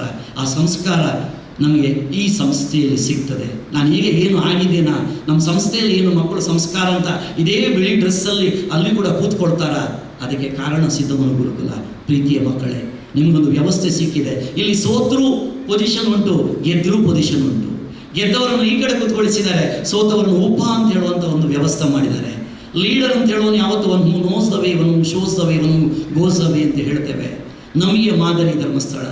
ಏನಿದ್ರೂ ಕೂಡ ಕಾವಂದರ ಹತ್ತಿರ ಇದ್ದರೆ ಸಾಕು, ನಮಗೆ ಎಲ್ಲರೂ ಕೂಡ ಮನಸ್ಸಲ್ಲಿರ್ತಕ್ಕಂಥದ್ದು ಒಳ್ಳೆಯದಾಗಲಿಕ್ಕೆ ಪ್ರಾರಂಭ ಆಗ್ತದೆ. ನಮ್ಮ ಯೋಚನೆ ಯಾವತ್ತೂ ಒಳ್ಳೆಯದಿದ್ದರೆ ಯಾವತ್ತೂ ಒಳ್ಳೆಯದೇ ಆಗ್ತದೆ. ಆ ಒಳ್ಳೆಯದಾಗುವ ಯೋಚನೆಗೆ ಈ ನಮ್ಮ ಏಜಲ್ಲಿ ಬೇಕಾಗುವಂಥ ವ್ಯವಸ್ಥೆ ಸಿಗ್ತದೆ. ನಿಮಗೆ ಸಿಕ್ಕಿರ್ತಕ್ಕಂಥ ಒಳ್ಳೆಯ ವ್ಯವಸ್ಥೆಯನ್ನು ಉಪಯೋಗಿಸಿಕೊಳ್ಳಿ. ಬದುಕಲ್ಲಿ ಎಲ್ಲವನ್ನೂ ಕೂಡ ಈ ಸಿದ್ಧವನ ಗುರುಕುಲ ಕೊಡುತ್ತದೆ. ನಿಮಗೆ ಒಳ್ಳೆ ರೀತಿಯ ವ್ಯವಸ್ಥೆ ಸಿಕ್ಕಿದೆ. SDM ಅಂತ ಹೇಳುವಂಥದ್ದು ಒಂದು ದೊಡ್ಡ ರೀತಿಯ ಪ್ರಪಂಚಕ್ಕೆ ಕೊಟ್ಟಿರ್ತಕ್ಕಂಥ ಒಂದು ದೊಡ್ಡ ದೇವರು ಕೊಟ್ಟಿರ್ತಕ್ಕಂಥ ಗಿಫ್ಟ್. ಅದು ಧರ್ಮಸ್ಥಳ ಸಂಸ್ಥೆಯಿಂದ ಇಡೀ ಪ್ರಪಂಚಕ್ಕೆ ಏನು ಬೇಕು, ಯಾವ ಸರ್ಕಾರಗಳೂ ಕೂಡ ಮಾಡದಂಥ ಕೆಲಸವನ್ನು ಈ ಧರ್ಮಸ್ಥಳ ಸಂಸ್ಥೆ ಮಾಡಿಕೊಂಡು ಬಂದಿದೆ. ಅದರಲ್ಲಿ ಎಲ್ಲ ಮಕ್ಕಳನ್ನು ಬೆಳೆಸುವಂಥ ರೀತಿಯಲ್ಲಿ ಸಿದ್ಧವನ ಗುರುಕುಲ ಇಲ್ಲಿ ನಿರ್ಮಾಣವಾಗಿ ಇಷ್ಟು ಒಳ್ಳೆ ಕೆಲಸ ಮಾಡ್ತಾ ಉಂಟು. ನಿಮ್ಮನ್ನು ಒಂದು ಮಾತು ಹೇಳಿದರು, ನೆಕ್ಸ್ಟ್ ನೀವೇನಾದರೂ ಪ್ರಯತ್ನ ಮಾಡೋದಿದ್ರೆ ಸರ್ಕಾರಕ್ಕೆ ನೀವು ಕೂಡ ಕಾಂಪೀಟ್ ಮಾಡಿ. ಯಾಕಂತ ಹೇಳಿದ್ರೆ ಸರ್ಕಾರದಲ್ಲಿ ಒಳ್ಳೆಯವರು ಬೇಕಾಗಿದೆ. ಆ ಸರ್ಕಾರದಲ್ಲಿ ಒಳ್ಳೆಯವರು ಬೇಕು ಅಂತ ಹೇಳೋ ವ್ಯವಸ್ಥೆಗೆ ನೀವೆಲ್ಲ ರಿಲೇಟೆಡ್ ಆಗಿರ್ತಕ್ಕಂಥ ವ್ಯವಸ್ಥೆಯಲ್ಲಿ ನಿಮ್ಮಿಂದ ಸಾಧ್ಯತೆ ಆಗುವ ರೀತಿಯಲ್ಲಿ ಸರ್ಕಾರಕ್ಕೆ ನೀವು ಕೂಡ MLA ಆಗ್ಬೋದು, MP ಆಗ್ಬೋದು, ಅಥವಾ ಬೇರೆ ಯಾವುದೋ ರಿಲೇಟೆಡ್ ಆಗಿರ್ತಕ್ಕಂಥ ವ್ಯವಸ್ಥೆಯಲ್ಲಿ ನೀವು ಕೂಡ ಕಾಂಪೀಟ್ ಮಾಡಿ. ಆಗುವುದಿಲ್ಲ ಅಂತ ಹೇಳುವಂಥದ್ದಿಲ್ಲ. ಅಲ್ಲಿ ವ್ಯವಸ್ಥೆಯನ್ನು ಪರಿವರ್ತನೆ ಮಾಡಲಿಕ್ಕೆ ನಿಮಗೆ ಸಿದ್ಧವನ ಗುರುಕುಲ ಹೇಳಿಕೊಟ್ಟಿರ್ತದೆ. ಅದನ್ನು ಅಲ್ಲಿ ಅಪ್ಲೈ ಮಾಡಿ ನೋಡಿ, ಬದುಕು ಅಲ್ಲಿ ಕೂಡ ಪ್ರಾರಂಭ ಆಗಲಿಕ್ಕೆ ಒಳ್ಳೆಯದಾಗಲಿಕ್ಕೆ ಸಾಧ್ಯತೆ ಉಂಟು. ಅದಕ್ಕೋಸ್ಕರ ಕಾವಂದರ ಮಾರ್ಗದರ್ಶನದಲ್ಲಿ ನಾವು ಇಷ್ಟೆಲ್ಲ ಪ್ರತಿಯೊಂದು ಹಂತದಲ್ಲೂ ಕೂಡ ನಮ್ಮನ್ನು ನಾವು ಬೆಳಗಿಸಿಕೊಳ್ತೇವೆ. ನನಗೆ ಯಾವತ್ತೂ ಕುಮಾರ ಹೆಗಡೆ ಒಂದು ಮಾತು ಹೇಳಿದರು. ಒಂದು ಜೇನು ಕೂಡಿತ್ತಂತೆ, ಯಾರೋ ಒಬ್ಬರು ಹೋಗಿ ಬೆಂಕಿ ಹಾಕಿದ್ರಂತೆ. ಅಲ್ಲಿರ್ತಕ್ಕಂಥ ಎಲ್ಲ ಜೇನುಗಳು ಓಡಿ ಹೋದುವಂತೆ, ಒಂದು ಜೇನು ಮಾತ್ರ ಅಲ್ಲಿ ಉಳಿಯಿತು. ಆವಾಗ ದೂರದಿಂದ ಒಂದು ಹಕ್ಕಿ ಓಡಿಕೊಂಡು ಬಂದು ಒಂದು ರೆಂಬೆ ಮೇಲೆ ಕೂತ್ಕೊಂಡು ಆ ಜೇನಲ್ಲಿ ಕೇಳಿತ್ತಂತೆ, ನಿನ್ನಿಂದ ಏನು ಸಾಧ್ಯ ಅಂತ. ಆವಾಗ ಆ ಜೇನು ಹೇಳಿತ್ತಂತೆ, ನಮ್ಮವರನ್ನೆಲ್ಲ ಓಡಿಸ್ಬೋದು, ಆದರೆ ಜೇನು ಮಾಡೋ ಶಕ್ತಿಯನ್ನು ನಮ್ಮಿಂದ ಯಾರಿಂದಲೂ ಕಬಳಿಸಿಕೊಳ್ಳಿಕ್ಕೆ ಯಾರಿಂದಲೂ ಸಾಧ್ಯ ಇಲ್ಲ ಅಂತ ಹೇಳುವಂಥದ್ದು. ಆವಾಗ ಆ ಜೇನು ಹಕ್ಕಿಗೆ ಕೇಳಿತ್ತಂತೆ, ನೀನು ಯಾವ ಧೈರ್ಯದಲ್ಲಿ ಯಾವತ್ತೋ ಸತ್ತು ಹೋದ ರೆಂಬೆ ಮೇಲೆ ಕೂತ್ಕೊಂಡಿದ್ದೀಯಲ್ಲ ಅಂತ. ಆವಾಗ ಹಕ್ಕಿ ಹೇಳಿತ್ತಂತೆ, ನಾನು ರೆಂಬೆಯ ಧೈರ್ಯದಲ್ಲಿ ಕೂತ್ಕೊಳ್ಳಿಲ್ಲ, ನನ್ನ ರೆಕ್ಕೆಯ ಧೈರ್ಯದಲ್ಲಿ ಕೂತ್ಕೊಂಡಿದ್ದೇನೆ ಅಂತ. ಆದ್ದರಿಂದ ಪ್ರೀತಿಯ ಮಕ್ಕಳೇ, ನಿಮಗೆ ಆ ಒಂದು ರೆಕ್ಕೆ ಅಥವಾ ನಿಮಗೆ ಆ ಒಂದು ಜಗತ್ತಲ್ಲೂ ಬದುಕುವ ರೀತಿ ಸಿದ್ಧವನ ಗುರುಕುಲ ಹೇಳಿಕೊಟ್ಟಿದೆ. ಪ್ರತಿ ದಿವಸದ ನಿಮ್ಮ ದಿನಂಪ್ರತಿಯ ಯೋಚನೆಯಲ್ಲಿ ನಿಮಗೆ ಏನು ಸಿಗ್ತದೆ, ಇಲ್ಲಿರ್ತಕ್ಕಂಥ ಭಜನೆ ಇರ್ಬೋದು, ಇಲ್ಲಿರ್ತಕ್ಕಂಥ ವ್ಯವಸ್ಥೆಗಳು ಇರ್ಬೋದು, ಇಲ್ಲಿರ್ತಕ್ಕಂಥ ತೋಟಗಾರಿಕೆ ಇರ್ಬೋದು, ಪ್ರತಿಯೊಂದು ಕೂಡ ಪ್ರೀತಿಸಿದವರು ನಾವು. ನೀವು ಎಲ್ಲೇ ಒಂದು ಪ್ರಪಂಚಕ್ಕೆ ಹೋಗಿ ಅದನ್ನು ಪ್ರೀತಿಸಲಿಕ್ಕೆ ಕಲಿಯಿರಿ. ನಾನು ಬೆಳಿಗ್ಗೆ ಎದ್ದು ಇಬ್ಬರಿಗೆ ನಮಸ್ಕಾರ ಮಾಡ್ತೇನೆ. ನಾನು ಎದ್ದು ಕೂಡಲೇ ನನ್ನ ಎದುರುಗಡೆ ತೀರ್ಥಂಕರ ಇರ್ತಾರೆ, ಇನ್ನೊಂದು ಕಡೆ ಕಾವಂದರು ಇರ್ತಾರೆ. ನಗ್ನಗ್ತಾ ಇರ್ತಕ್ಕಂಥ ಫೋಟೋ ಅದಿದ್ದರೆ ಸಾಕು, ನನ್ನ ಇಡೀ ದಿವಸ ತುಂಬ ಖುಷಿಯಲ್ಲಿರ್ತದೆ. ಆದ್ದರಿಂದ ಎಲ್ಲರ ಮನಸ್ಸಲ್ಲೂ ಎಲ್ಲರ ಮನದಲ್ಲೂ ಇರ್ತಕ್ಕಂಥ ಕಾವಂದರನ್ನು ದಿನಂಪ್ರತಿ ಎಣಿಸಿದರೆ ಸಾಕು, ನಿಮಗೆ ಭಗವಂತ ಮಂಜುನಾಥನ ದರ್ಶನ ಅಥವಾ ಮಂಜುನಾಥನ ಆಶೀರ್ವಾದ ಯಾವತ್ತೂ ಸಿಗ್ತದೆ. ಅವರಲ್ಲಿರ್ತಕ್ಕಂಥ ಪ್ರತಿಯೊಂದು ಯೋಚನೆಯಲ್ಲಿ ಒಂದೊಂದು ಅಂಶವನ್ನು ನಿಮ್ಮ ಜೀವನಕ್ಕೆ ನೀವು ಅಳವಡಿಸಿಕೊಂಡ್ರೆ, ಇಲ್ಲಿ ನೀವು ವ್ಯವಸ್ಥೆಗೆ ಏನು ಯೋಚನೆ ಮಾಡಬೇಕು ಅಂತ ಈ ವರ್ಷ ಸಿದ್ಧವನ ಗುರುಕುಲದಲ್ಲಿ ಯೋಚನೆ ಮಾಡಿದ್ದೀರಾ, ಅಪ್ಲೈ ಮಾಡಿ. ಯಾವತ್ತೂ ಕೂಡ ಹಿಂದೆ ತಿರುಗಿ ನೋಡಬೇಡಿ. ಬರುವಾಗ ಏನು ಹಿಡ್ಕೊಂಡು ಬರಲಿಲ್ಲ, ಹೋಗುವಾಗ ಏನು ಹಿಡ್ಕೊಂಡು ಹೋಗ್ಲಿಕ್ಕಿಲ್ಲ. ಸಿಕ್ಕಿದಂಥ ಅವಕಾಶವನ್ನು ಉಪಯೋಗಿಸಿಕೊಂಡ್ರೆ ಮನುಷ್ಯ ಏನೂ ಬೇಕಾದರೂ ಸಾಧನೆ ಮಾಡಲಿಕ್ಕೆ ಸಾಧ್ಯತೆ ಉಂಟು. ಎಕ್ಸಲೆಂಟ್ ಪ್ರಾರಂಭವಾಗಿ 10 ವರ್ಷದಲ್ಲಿ ಏನಾಗಬೇಕು ಅಂತ ನಾನು ಯಾವತ್ತೂ ನೀವೊಂದು ಯೋಚನೆ ಮಾಡಿ, ನೀವು ಸಿದ್ಧವನ ಗುರುಕುಲ ಅಥವಾ ಧರ್ಮಸ್ಥಳ ಸಂಸ್ಥೆಯಲ್ಲಿ ಕಲ್ತರೆ ಧರ್ಮಸ್ಥಳದ ಪ್ರತಿಯೊಬ್ಬರು ಕೂಡ ಕಾವಂದರಿಂದ, ಹರ್ಷಣನಿಂದ, ಅಮ್ಮನಿಂದ ಪ್ರತಿಯೊಬ್ಬರು ಕೂಡ ಬೆನ್ನು ತಟ್ಟಿ ನಿಮ್ಮನ್ನು ಪ್ರತಿ ಹಂತದಲ್ಲೂ ನೀವು ಬೀಳ್ತೀರಿಂದಾದರೆ ಕೈ ಹಿಡಿದು ಮೇಲೆತ್ತಿ ನಿಮ್ಮನ್ನು ಐಡಿಯಾ ಕೊಟ್ಟು ಮುನ್ನುಗ್ಗಿಸುವಂಥ ಕೆಲಸವನ್ನು ನಿಮಗೆ ಕೊಡ್ತಾರೆ, ಬೆನ್ನು ತಡ್ತಾರೆ. ಆ ರೀತಿಯ ಕೆಲಸಗಳು ನಿಮ್ಮಲ್ಲೂ ಕೂಡ ಪ್ರತಿ ದಿವಸ ಮುಂಚಿನ ದಿವಸಗಳಲ್ಲಿ ನಡೆಯಲಿ. ಇವತ್ತಿನ ಪ್ರತಿಜ್ಞಾವಿಧಿ ರಾಜ್ಯಪಾಲರಾಗಿ ಪ್ರತಿಜ್ಞಾವಿಧಿಯನ್ನು ಬೋಧಿಸಿದ್ದಾರೆ. ಈ ವರ್ಷದ ಕಾರ್ಯಕ್ರಮ ತುಂಬ ಒಳ್ಳೆ ರೀತಿಯಲ್ಲಿ ನೆರವೇರಿಸಿ ನಿಮ್ಮ ಹೊಸ ಹೊಸ ಯೋಜನೆಗಳು ಏನುಂಟು ಎಲ್ಲವನ್ನೂ ಕಾವಂದರಿಗೆ ಹೇಳಿ. ಅವ್ರಿಗೆ ಯಾವತ್ತೂ ಕೂಡ ಹೊಸ ಯೋಚನೆ ಉಂಟು ಅಂತಾದರೆ, ಈಗ ಟೆಕ್ನಾಲಜಿ ರಿಲೇಟೆಡ್ ಆಗಿ ಏನು ವ್ಯವಸ್ಥೆ ಬೇಕು ಎಲ್ಲದಕ್ಕೂ ಕೈ ಜೋಡಿಸುವವರು. ಅವರ ಆಶೀರ್ವಾದ ನಮ್ಮ ಮೇಲೆ ಇರಲಿ ಅಂತ ಹೇಳ್ತಾ, ಇವತ್ತು ಭಗವಂತನ ಇಚ್ಛೆ ಕಾವಂದರ ಒಟ್ಟಿಗೆ ನನ್ನನ್ನು ಇವತ್ತು ಸಿದ್ಧವನ ಗುರುಕುಲ ನಾನು ಬೆಳೆದಂಥ ಜಾಗದಲ್ಲಿ ನನ್ನನ್ನು ತಂದು ಇರಿಸುವಂಥ ಪ್ರತಿಯೊಂದು ವ್ಯವಸ್ಥೆಯಲ್ಲಿ ಎಲ್ಲರೂ ಕೂಡ ನನಗೆ ಸಹಕಾರ ಮಾಡಿದಿರಿ. ಎಲ್ಲರಿಗೂ ಕೂಡ ಪ್ರೀತಿಯಿಂದ ವಂದಿಸ್ತೇನೆ. ಕಾವಂದರಿಗೆ ನನ್ನ ಪ್ರೀತಿಯ ನಮನಗಳನ್ನು ಸಲ್ಲಿಸ್ತಾ ಇದ್ದೇನೆ. ನಮಸ್ತು ನಮಸ್ತು ನಮಸ್ತು. ಪರವಾಗಿ ಇವತ್ತು ಸರ್ಕಾರ ರಚನೆಯಾಗಿ ನೂತನ ಮಂತ್ರಿಮಂಡಲದ ಅಧಿಕಾರ ಸ್ವೀಕಾರ ಮಾಡಿದ್ದಾರೆ. ಕಳೆದ ಕೆಲವು ವರ್ಷಕ್ಕಿಂತ ಇಲ್ಲಿ ಬಂದ ನನಗೆ ಅನಿಸಿದ್ದು, ಆಡಳಿತ ಪಕ್ಷದವರು ಯಾವಾಗಲೂ ಆಡಳಿತವರು ಮಾಡ್ತಾರೆ, ವಿರೋಧ ಪಕ್ಷದ ಕುಳಿತವರು ಟೀಕೆ ಮಾಡ್ತಾ ಇದ್ದಾರೆ. ಅವರಿಗೆ ಭಾಳ ಒಳ್ಳೆಯದು ವಿರೋಧ ಪಕ್ಷದಲ್ಲಿ ಅಂದರೆ ಯಾವಾಗಲೂ ಕಾಲೆಳೆಯುವಂಥದ್ದು, ಸರ್ಕಾರದ ಕಾಲೆಳೆಯುವಂಥದ್ದು ಅವ್ರ ಕೆಲಸ ಆಗುತ್ತೆ ಅಂತೇಳಿ ಅವರನ್ನು ಉಪಮುಖ್ಯಮಂತ್ರಿಗಳು ಮಾಡಿ ಅಂತ ಹೇಳಿದೆ. ಹಾಗೆ ಇವತ್ತು ನಿಮಗೆ ಆಶ್ಚರ್ಯ ಆಗಿರ್ಬೋದು, ಅನೇಕ ಮಂದಿ ಉಪ ಅಂತ ಹೇಳಿದ್ದಾರೆ ಇವರಿಗೆ, ಅಪೋಸಿಷನ್ ಅವರಿಗೆ ಉಪಮುಖ್ಯಮಂತ್ರಿ, ಉಪ ಪ್ರಾರ್ಥನಾ ಮಂತ್ರಿ, ಉಪ ಕೈಗಾರಿಕೆ ಎಲ್ಲ ಹೇಳಿದ್ದಾರೆ. ಇದರ ಉದ್ದೇಶ ಏನು ಅಂತಂದರೆ, ಹೊಣೆಗಾರಿಕೆಯಿಂದ ಜವಾಬ್ದಾರಿಯಿಂದ ಸರ್ಕಾರ ರಚನೆ ಆಗಬೇಕು. ಸರ್ಕಾರ ತಮ್ಮ ಕರ್ತವ್ಯವನ್ನು ಮಾಡ್ತಾ ಇದ್ದಾಗ ವಿರೋಧ ಪಕ್ಷದವರಿಗೆ ಸಹಾಯ ಮಾಡಬೇಕು, ದೋಷಗಳಿದ್ರೆ ಹುಡುಕಿ ತಿದ್ದಬೇಕು.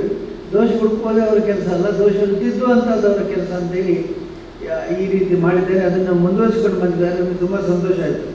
ಇವತ್ತು ನಮ್ಮ ಇಲ್ಲಿ ಸಿದ್ಧವನ ಗುರುಕುಲದಲ್ಲಿ ಪಾಲಕರಾಗಿರ್ತಕ್ಕಂಥ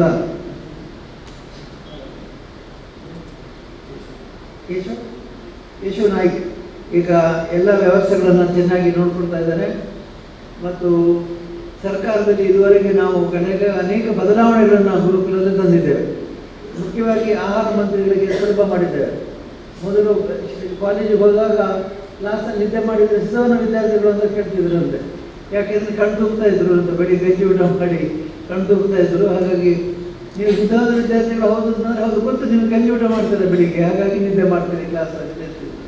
ಈಗ ಅವರಿಗೆಲ್ಲ ತಿಂಡಿ ವ್ಯವಸ್ಥೆ ಆಗಿರ್ಬೇಕಲ್ವಾ, ತಿಂಡಿ ವ್ಯವಸ್ಥೆ ಆಗಿದೆ. ಮತ್ತು ಅನೇಕ ಪರಿವರ್ತನೆಗಳನ್ನು ಸಿದ್ಧನ ಗುರುಕುಲ ಮಾಡ್ತಾರೆ. ಬಹುಶಃ ನಮ್ಮ ಮುಖ್ಯ ಅತಿಥಿಗಳ ಯುವರಾಜರಿಗೆ ಕೂಡ ಆ ಭಾಗ್ಯ ಸಿಕ್ಕಿರ್ಲಿಕ್ಕಿಲ್ಲ, ಗಂಜಿ ಊಟ ಮಾಡಿದ್ದಾರೆ ಅವಾಗ. ಹಾಗಾಗಿ ಇವತ್ತು ಅವರಿಗೂ ಕೂಡ ಒಂದು ಮಾಹಿತಿಗೆ ಹೇಳ್ತಾ ಇದ್ದೇನೆ. ಅನೇಕ ಬದಲಾವಣೆಗಳು ಯಶೋರ್ಮರಿದ್ದಾಗ ಇಲ್ಲಿ ಅವರು ತಂದಿದ್ದಾರೆ. ಮುಖ್ಯವಾಗಿ ತಿಂಡಿಗಳನ್ನು ಮಾಡಿ, ಗಂಜಿಯ ಬದಲಿಗೆ ತಿಂಡಿ, ಬೇರೆ ಬೇರೆ ತಿಂಡಿ ಮಾಡಿ ಅವರಿಗೆ ಕೊಟ್ಟಿದ್ದಾರೆ. ಮತ್ತು ಅನೇಕ ಅವಕಾಶಗಳನ್ನು ಹೊಸದಾಗಿ ನಿರ್ಮಾಣ ಮಾಡಿಕೊಟ್ಟಿದ್ದಾರೆ. ಹಾಗಾಗಿ ಸಿದ್ಧವನ ಗುರುಕುಲ ಅಂತಂದರೆ ಈ ಹಿಂದೆ ಇದ್ದಂತೆ ಯಾರು ಎಲ್ಲಿಗೂ ಬೇಡವಾದವರು ಇಲ್ಲಿದ್ದಾರೆ ಅನ್ನುವಂಥ ಭಾವನೆ ಇಲ್ಲ. ಬದಲಾಗಿ ಪ್ರಾರಂಭದಲ್ಲಿ ಮಜೆ ಹೇಳುವುದನ್ನು ಪ್ರಾರಂಭ ಮಾಡುವಾಗ ಒಂದು ಭಾವನೆ ಇದ್ದರೆ ಎಲ್ಲಿ ಶಾಲೆ ಇರಲಿಲ್ಲ. ಆಗ ಹೈಸ್ಕೂಲ್ ಅಂತಂದರೆ ಕನಿಷ್ಠ ಪಕ್ಷ 20 ಕಿಲೋಮೀಟ್ರು 15 ಕಿಲೋಮೀಟ್ರ್ ಹೋಗಬೇಕಿತ್ತು. ಅಂತಹ ಸಂದರ್ಭದಲ್ಲಿ ಸಿದ್ಧವನ ಗುರುಕುಲ ಮಾಡಿದಾಗ ಮೊದಲು ಅವಕಾಶ ಸಾಕು, ಹೈಸ್ಕೂಲ್ ಓದಲಿಕ್ಕೆ ಅವಕಾಶ ಸಿಕ್ಕಿದ್ರೆ ಸಾಕು ಅಂತ ಇತ್ತು. ಆಮೇಲೆ ನಮ್ಮ ಪೂಜ್ಯ ತಂದೆಯವರು ಕಾಲೇಜ್ ಮಾಡಬೇಕು ಅಂತ ಹೇಳುವಾಗ, ಇದು ಹೈಸ್ಕೂಲ್ ವಿದ್ಯಾರ್ಥಿಗಳೆಲ್ಲ ಬರೀ ಕಾಲೇಜ್ ವಿದ್ಯಾರ್ಥಿಗಳಲ್ಲಿ ಇಲ್ಲಿ ನಾವು ವಾಸ ಮಾಡಲಿಕ್ಕೆ ಪ್ರಾರಂಭ. ನಾನು ಕೂಡ ಹೈಸ್ಕೂಲ್ ಇದ್ದಾಗ ಇಲ್ಲಿದ್ದೆ ಅಂತ ನೀವು ಹೆಚ್ಚಿನವರು ಗೊತ್ತಿಲ್ಲ. ನಾನು ಕೂಡ ಇಲ್ಲಿ ಬಹಳ ವರ್ಷ ಇದ್ದೆ.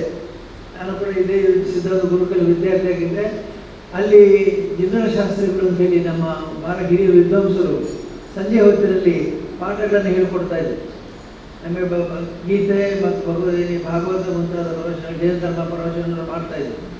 ಇಂತಹ ಸಂದರ್ಭದಲ್ಲಿ ಭಾಳ ನಮಗೆ ಉತ್ಸಾಹ ಇರ್ತದೆ ಅಂತಂದರೆ, ನಮ್ಮ ಜಿಂದಳಶಾಸ್ತ್ರ ರಜೆ ಮಾಡಿದ್ರೆ ಭಾಳ ಉತ್ಸಾಹ ಆಗ್ತಿತ್ತು. ಯಾಕೆಂದರೆ ರಜೆ ಮಾಡಿದ ದಿವಸ 5 ಗಂಟೆ ಬೆಲ್ಲ 5:15 ಆಗ್ತಿತ್ತು. ಹಾಗಾಗಿ ಮುಖ್ಯಮಂತ್ರಿಗೆ ಹೇಗಾದರೂ ಮನವೊಲಿಸಿ 5 ಗಂಟೆಗೆ ಹೊಡಿಬೇಡ ಮಾರ, 5:15 ಹೊಡಿಬೇಕು, ಶಾಸ್ತ್ರಗಳಿಲ್ಲ ಅಂದರೆ ಶಾಸ್ತ್ರಗಳಲ್ಲಿ ಹೋಗ್ತಿರಲಿಲ್ಲ. ಹೋದರೆ ವರ್ಷದ 5 ದಿವಸ 6 ದಿವಸ ಹೋಗ್ತಿದ್ರು. ಆದರೂ ಅವರು ಇಲ್ಲದಿದ್ದಾಗ ಅದರ ಸಂಪೂರ್ಣ ಪ್ರಯೋಜನವನ್ನು ನಮ್ಮ ವಿದ್ಯಾರ್ಥಿಗಳು ಪಡಿತಾ ಇದ್ದರು. ಅಂದರೆ ಅಶಸ್ತಿಗೆ ಕಾರಣ ಆಗ್ತಿತ್ತು ಹೌದು, ಆದರೆ ಅದು ಅಶಿಸ್ತು ಮಾಡುವುದೇ ಮಕ್ಕಳಿಗೆ ಒಂದು ಸಂತೋಷದ ವಿಷಯ. ಶಿಸ್ತಿನಲ್ಲಿರುವುದೇ ಒಂದು ಹಿಡಿತ, ಅಶಿಸ್ತನ್ನು ವರ್ತಿಸುವುದೇ ಬಹಳ ಸಂತೋಷದ ವಿಷಯ. ನಾನೊಮ್ಮೆ ಚಿತ್ರದುರ್ಗದ ಹತ್ರ ಮಲ್ಲಾಡಿ ಆಶ್ರಮಕ್ಕೆ ಹೋಗಿದ್ದೆ. ಮಲ್ಲಾಡಿ ಹಳ್ಳಿಯಲ್ಲಿ ರಾಘವೇಂದ್ರ ಗುರೂಜಿ ಅಂತ ಬರೆದರು. ಅವರು ನಮ್ಮ ದಕ್ಷಿಣ ಕನ್ನಡ ಜಿಲ್ಲೆಯವರೇ, ಆದರೆ ಅವರು ಹೋಗಿ ಮಲ್ಲಾಡಿ ಹಳ್ಳಿಗೆ ವಿದ್ಯಾಸಂಸ್ಥೆಯನ್ನು ಕಾಪಾಡ್ತಿದ್ದರು. ಒಂದು ಸಲ ನನ್ನನ್ನು ಅವರು ಮುಖ್ಯ ಅತಿಥಿಯಾಗಿ ಕರೆದು ನಾನು ಹೋಗಿದ್ದೆ. ಹೋದಾಗ ಭಾಳ ಶಿಸ್ತು ಅಂದರೆ ಅತಿ ಶಿಸ್ತು, ಓಡಾಡೋದು, ಮಾಡೋದು, ಮಾತಾಡೋದು ಎಲ್ಲ ಕೂಡ ಮೌನ ಅಂದರೆ ಶಾಸ್ತ್ರ ಬೆದರಿ ಕೇಳುವಂಥದ್ದು ಮೌನ. ಆ ಎಲ್ಲ ಕಾರ್ಯಕ್ರಮ ನಡೀತಾ ಇದೆ. ಇದ್ದಕ್ಕಿದ್ದಂತೆ ಒಂದು ವಿಸಿಲ್ ಬಿತ್ತು. ವಿಸಿಲ್ ಬಿದ್ದವರು ಎಲ್ಲ ಹುಡುಗರು ಗಲಾಟೆ ಶುರು ಮಾಡಿದ್ರು. ಒಬ್ಬರೊಬ್ಬರು ಹೊಡ್ಕೊಂಡ್ರು, ಮಾಡಿದ್ರೆಲ್ಲ ಒಂದು ವಿಸಿಲ್ ಆಯಿತು, ಒಂದು 2 ನಿಮಿಷ ಎಲ್ಲ ಶಬ್ದ ಅದು. ಇದೇನಿಂದ ಕೇಳಿದರೆ ಇದು ಶಿಸ್ತು ಮತ್ತು ಅಶಿಸ್ತು ನಡೆಯುವ ವ್ಯತ್ಯಾಸವನ್ನು ವಿದ್ಯಾರ್ಥಿಗಳಿಗೆ ತೋರಿಸಬೇಕು ಅಂತ ಈ ಸಿಸ್ಟಮ್ ಮಾಡಿದ್ದಾರೆ. ಒಂದು ವಿಷಯ ಹೇಳಿದ ಕೂಡಲೇ ಆ ಶಿಸ್ತು, ಎಲ್ಲರೂ ಹೊಡ್ಕೊಳ್ಳೋದು, ಬರ್ಕೊಳ್ಳೋದು, ಗುಬ್ಬೆ ಹೊಡೆಯೋದು, ಉರುಳೋದೆಲ್ಲ ಮಾಡ್ತಿದ್ರು. ಇನ್ನೊಂದು ಬೆದರತ್ತೆಲ್ಲ ಮತ್ತೆ ಗುಣಗುಣ ಅದೇ ಶಿಸ್ತು. ಹಾಗೆ ಮಕ್ಕಳಿಗೆ ಶಿಸ್ತಿನ ಪಾಠ ಹೇಳಿಕೊಡೋದು ಸುಲಭ ಅಲ್ಲ. ಶಿಸ್ತಿನ ಪಾಠ ಹೇಳಬೇಕಾದ್ರೆ ಅಶಿಸ್ತಿನ ಪರಿಚಯ ಆಗಬೇಕು ಅವರಿಗೆ. ಈ ಥರ ಮಾಡಿ ನಿಂತವ್ರು ಹೇಳ್ತಾರೆ, ಈಗ ನಾನು ನಿಂತಿದ್ದವ್ರು ಹೇಳಿದ್ದು. ಅಂದರೆ ಶಿಸ್ತಿಗೆ ಬೆಲೆ ಬರುವಂಥದ್ದು ಸಿದ್ಧನ ಗುರುಕುಲ ಬಿಟ್ಟ ಬೆಲೆ. ಗುರುಕುಲ ಇವತ್ತು ಯುವರಾಜೇಂದ್ರ ಕೇಳಿ ಶಿಸ್ತಿಗೆ ಬೆಲೆ ಏನು ಅಂತ ಅವರು ಹೇಳ್ತಾರೆ. ಅದೇ ರೀತಿಯಲ್ಲಿ ಇದ್ದಾಗ ನಿಮಗೆ ಸ್ವಲ್ಪ ಕಷ್ಟ ಅನ್ನಿಸ್ಬೋದು, ಸ್ವಲ್ಪ ಒತ್ತಡ ಅನ್ನಿಸ್ಬೋದು, ಅನಿವಾರ್ಯತೆ ಅನ್ನಿಸ್ಬೋದು, ಎಲ್ಲ ಅನ್ನಿಸ್ಬೋದು. ಆದರೆ ಮುಂದೆ ಬದುಕಿನಲ್ಲಿ ಯಾವ ರೀತಿಯಲ್ಲಿ ಬೇಕಾದ್ರೆ ನೀವು ಎಲ್ಲಿ ಬೇಕಾದಲ್ಲಿ ಹೊಂದಿಸ್ಕೊಳ್ಳಿ ಸಾಧ್ಯ ಆಗಿದೆ. ನಾನು ಯಾವಾಗಲೂ ಹೇಳ್ತೇನೆ, ನಾನು ಏನೋ ವಾರದಲ್ಲಿ 5 ದಿವಸದಲ್ಲಿ ಬೇರೆ ಕಡೆ ಇರ್ತೇನೆ. ಮೊನ್ನೆ ನಾನು ಗುವಾಹಟಿಗೆ ಹೋದೆ, ರಾಯಪುರಕ್ಕೆ ಹೋದೆ, ಎಲ್ಲೆಲ್ಲ ಹೋದೆ. ಕೆಲವು ಸಲ ಗೆಸ್ಟ್ ಹೌಸ್ ಸಿಗ್ತದೆ, ಕೆಲವು ಸಲ ಯಾರೋ ಮನೇಲಿ ಇರಬೇಕಾಗುತ್ತೆ, ಕೆಲವು ಸಲ ಎಲ್ಲೋ ಇರಬೇಕಾಗುತ್ತೆ, ಕೆಲವು ಸಲ ಅವ್ಯವಸ್ಥೆಗಳಲ್ಲೆಲ್ಲ ಹೊಂದಿಕೊಂಡು ಊಟ, ಒಂದೊಂದು ದಿವಸ ಒಂದೊಂದು ಊಟ. ಅಲ್ಲಿ ಹೋಗುವಾಗ 2 ದಿವಸ ಚೆನ್ನಾಗಿರ್ತದೆ ಊಟ. ಉತ್ತರ ದೇಶದ್ದು ಚಪಾತಿ ಮತ್ತೆ ಎಣ್ಣೆ ಕಾಯಿಸಿದ್ದಾರೆ. ಮತ್ತೆ 2ನೇ ದಿವಸ ನೆನಪಾಗುತ್ತೆ ನಮ್ಮ ಮನೆ ಅಡಿಗೆ ಒಳ್ಳೆದಪ್ಪ, ಇವರೆಲ್ಲ ಬೇಡ ಅಂತೇಳಿ. ಅಂತೂ ಎಲ್ಲದಕ್ಕೂ ಹೊಂದಿಕೊಳ್ಬೇಕಾದ್ರೆ ಜೀವನ ಹೊಂದಿಕೊಳ್ಬೇಕು, ಹೊಟ್ಟೆನ ಹೊಂದಿಕೊಳ್ಬೇಕು, ಮನಸ್ಸು ಹೊಂದಿಕೊಳ್ಬೇಕು. ನಾನು ಯಾವಾಗಲೂ ಸಿದ್ಧವನ್ನ ಗುರುಗಳು ನನ್ನ ಕಲಿತ ಒಂದು ಪಾಠ ಏನಂತಂದರೆ, ಯಾವುದೇ ಪರಿಸ್ಥಿತಿ ಹೊಂದಿಕೊಳ್ಳುವಂಥ ವ್ಯವಸ್ಥೆ ನಮ್ಮ ಮನಸ್ಸು ಒಪ್ಪಿಕೊಳ್ಳುತ್ತದೆ ಅಂತ. ಎಲ್ಲಿ ಹೋದರೂ ಕೂಡ ಯಾವ ವ್ಯವಸ್ಥೆ ಇದೆ, ನಮಗೆ ಇವತ್ತು ಹಾಸಿಗೆ ಇಲ್ಲ ಪರವಾಗಿಲ್ಲ, ಇವತ್ತು ಬೆಡ್ಶೀಟ್ ಇಲ್ಲ ಪರವಾಗಿಲ್ಲ, ನಮ್ಮ ಬಟ್ಟೆ ಇರುವ ಬೆಟ್ಟಿಗೆಲ್ಲಿರೋದ ಬಟ್ಟೆಯನ್ನೇ ಮುಚ್ಚಿಕೊಳ್ಳೋದು ನಿದ್ದೆ ಮಾಡೋಣ. ಆಮೇಲೆ ನಾನೊಮ್ಮೆ ಇದಕ್ಕೆ ಹೋಗಿದ್ದೆ, ಕೇರಳದಲ್ಲಿ ಒಂದು ಕಾರ್ಯಕ್ರಮ ಹೋಗಿದ್ದಾಗ ಅಲ್ಲಿ ಮೈಕ್ ಇಟ್ಟಿದ್ರು ಪಕ್ಕದಲ್ಲಿ. ಅದು ಗಟ್ಟಿಯಾಗಿ ನಮ್ಮ ಕಿವಿಗೆ ಹಿಡಿದು ರಾತ್ರಿ ಅವ್ರದ್ದು ಮೈಕ್. ನನಗೆ ಎಲ್ಲರಿಗೂ ನಿದ್ದೆ ಬರಲಿಲ್ಲ. ಬೆಳಿಗ್ಗೆ ಹೇಳಿ ಎಂಥ ಶಾಪ ಆಗ್ತದೆ, ಎಂಥ ವ್ಯವಸ್ಥೆ. ಮೈಕ್ ಇಷ್ಟು ಗಟ್ಟಿ, ನಾನು ಗದ್ದಿರಲಿಲ್ಲ, ಇಲ್ಲಿ ರೂಮ್ ಕೊಟ್ಟದ್ದು ಯಾಕೆ, ನಾನು ಮಲಗಿ ಹೇಳಿದ್ದೆ ಯಾಕೆ. ನಾನು ಚೆನ್ನಾಗಿ ನಿದ್ದೆ ಮಾಡಿದ್ದೆ, ಯಾಕೆಂದರೆ ನನ್ನ ಧರ್ಮಸ್ಥಳದಲ್ಲಿ ಯಕ್ಷಗಾನ ಆಗುವಾಗ ನನಗೆ ಮಲಗಿ ಅಭ್ಯಾಸ ಆಗಿತ್ತು. ಮತ್ತು ಮನಸ್ಸಿಗೆ ಮೊದಲೇ ಹೇಳ್ಕೊಂಡಿದ್ದೀನಿ, ಇದು ಬೆಳಿಗ್ಗೆವರೆಗೆ ನಿಲ್ಲುವುದಿಲ್ಲ, ಹಾಗಾಗಿ ಈಗ ಚೆನ್ನಾಗಿ ನಿದ್ದೆ ಮಾಡಬೇಕು, ಬೆಳಿಗ್ಗೆ ಫ್ರೆಶ್ ಇರಬೇಕು ಅಂತ ಅವರಿಗೆ ಚೆನ್ನಾಗಿ ನಿದ್ದೆ ಮಾಡಿ ನಿದ್ದೆ ಬಂದು. ಅಂದರೆ ಈ ಹತೋಟಿಗಳನ್ನು ದೇಹದ ಮೇಲೆ, ಮನಸ್ಸಿನ ಮೇಲೆ, ನಮ್ಮ ಅಂಗಾಂಗಗಳ ಮೇಲೆ ಹತೋಟಿ ತರಬೇಕಾಗಿದ್ದರೆ ಈ ರೀತಿಯ ಸಿದ್ಧವನ ಗುರುಗಳಂಥ ಗುರುಗಳಲ್ಲಿ ವಾಸ ಮಾಡಿದರೆ ಹತೋಟಿ ಬರುತ್ತೆ. ನಮಗೆ ಸಂಯಮ ಬರ್ತದೆ, ತಾಳ್ಮೆ ಬರ್ತದೆ, ಮತ್ತು ಕಾರ್ಯಕ್ಷಮತೆ ಬರ್ತದೆ. ಇದರಿಂದಾಗಿ ಗುರುಕುಲದಲ್ಲಿರುವಾಗ ನಿಮಗೆ ಅದರ ಅನಾನುಕೂಲತೆಗಳು ಮುಂದೆ ಜೀವನದಲ್ಲಿ ಎಲ್ಲ ಅನುಕೂಲಗಳನ್ನು ಒದಗಿಸಿಕೊಡುತ್ತೆ ಅಂತ ಖಂಡಿತವಾಗಿ ನಾನು ಹೇಳಬಯಸ್ತೇನೆ. ಇನ್ನು ಇವತ್ತು ಮುಖ್ಯ ಆಯ್ತಿದೆ ಯುವರಾಜಿಯನ್ನು ಕಟ್ಟಿದ್ದಾರೆ. ಯಾಕೆ ಕಟ್ಟಿದ್ದೇವೆ ಅಂತಂದರೆ, ಯಶಸ್ವಿ ಆದ ಒಬ್ಬ ಶಿಕ್ಷಣ ತಜ್ಞ ಅಂತೇಳಿ ಕರೆದಿದ್ದೇವೆ. ಅದಕ್ಕೆ ಕರೀಲಿಕ್ಕೆ ಕಾರಣ ಏನು ಅಂತಂದರೆ, ಮೊದಲನೇದಾಗಿ ಯಶಸ್ಸಿನ ಹಿಂದೆ ಅನೇಕ ಹಿಂಪಾಲಕರಿರ್ತಾರೆ, ಸೋಲಿನ ಹಿಂದೆ ಯಾರು ಇರುವುದಿಲ್ಲ. ಯಶಸ್ಸು ಅನ್ನುವಂಥದ್ದು ಎಲ್ಲರೂ ಕಠಿಣ ಬುದ್ಧಿ ಅಲ್ಲ, ಸಾಧಕರಿಗೆ ಮಾತ್ರ ಯಶಸ್ಸು ಸಿಗುತ್ತೆ, ಸಾಧನೆ ಮಾಡದಿದ್ದವರಿಗೆ ಯಶಸ್ಸು ಸಿಗುವುದಿಲ್ಲ.